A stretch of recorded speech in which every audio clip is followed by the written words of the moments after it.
Hello and welcome to my channel, SPARX Stenographer.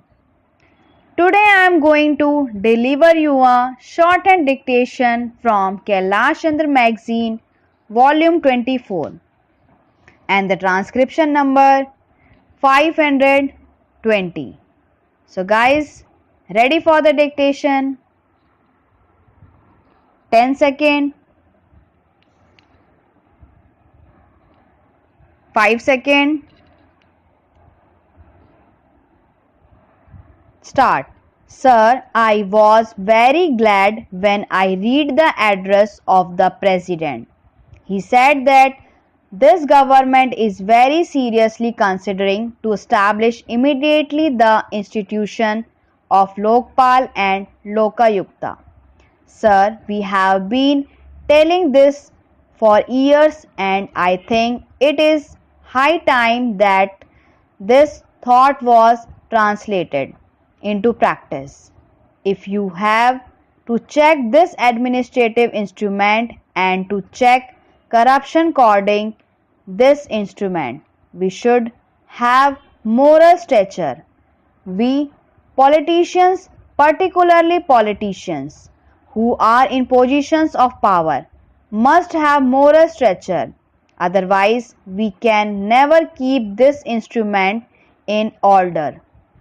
And unless this instrument is put in order, the whole problem is going to be complex and we will not be able to solve the economic crisis. Sir, one more aspect I would like to touch, and that is regarding education. This is one aspect of our life on which there have been a plethora of seminars.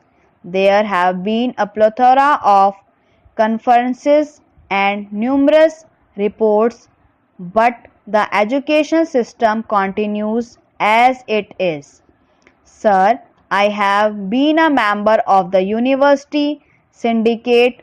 We are spending crores and crores of rupees on producing graduates and postgraduates and PhDs, thousands and thousands of them. For what purpose? What is the plan? What for do you want them in the country? What is happening? We are just preparing fodder for all types of agitations, good, bad and indifferent. I think all of us know that some of the postgraduates have become naxalities. Why? They are extremely frustrated. It is a national waste. And what is it that we are getting by spending crores of rupees? Should we not look into this problem? Sir, I would refer if the government can close down all these colleges for say 10 years, which would perhaps be more useful for this country. Let them train people for some independent living. Let us train them to make a living instead of making them graduates and postgraduates with no goal of life, with no particular knowledge, making them absolutely frustrated and desperate. The third important thing which I would like to touch upon is the problem of soil erosion. I am sorry people are not realizing the danger. People have been writing articles on soil erosion. Recently, I happened to meet a scientist on soil erosion.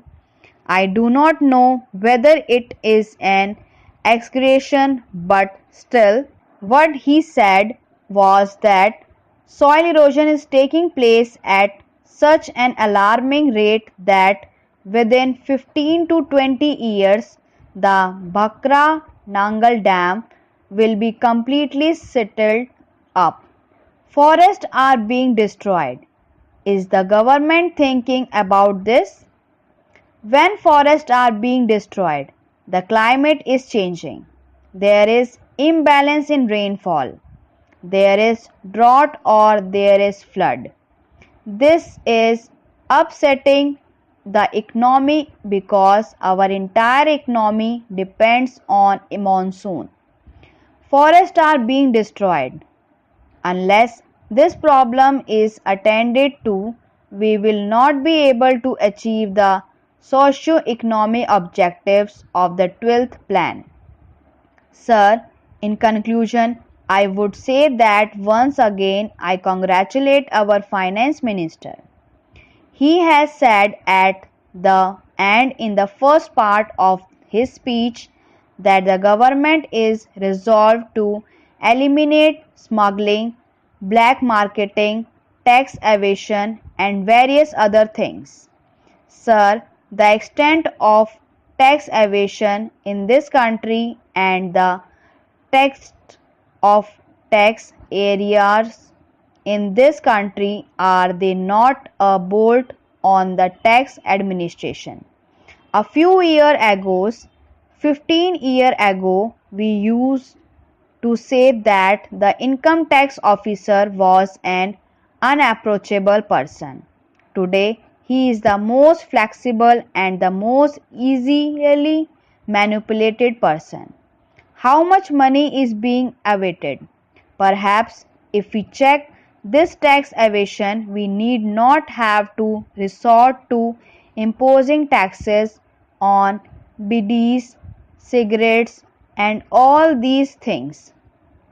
How much money is being drained away through tax evasion? Just because the income tax officers have only one thing in their mind, that is their self-interest. Take the Central Excise Department. Sir, if the collector of Central Excises has to get a regular amount of money from each circle, then what is the Central Excise Department for? Should we not do something about this? The Finance Minister in his speech has discounted the purposes of doom. But the budget alone cannot work miracles. The budget alone cannot solve the socio-economic problems. Unless these steps are taken, prophecies of doom may after all come true. Sir, it will be a repetition on my part if I refer to some of the causes that have led the economic situation on the crisis. It is worthwhile to remember them to appreciate the budget proposals that have been presented by the Honorable Finance Minister.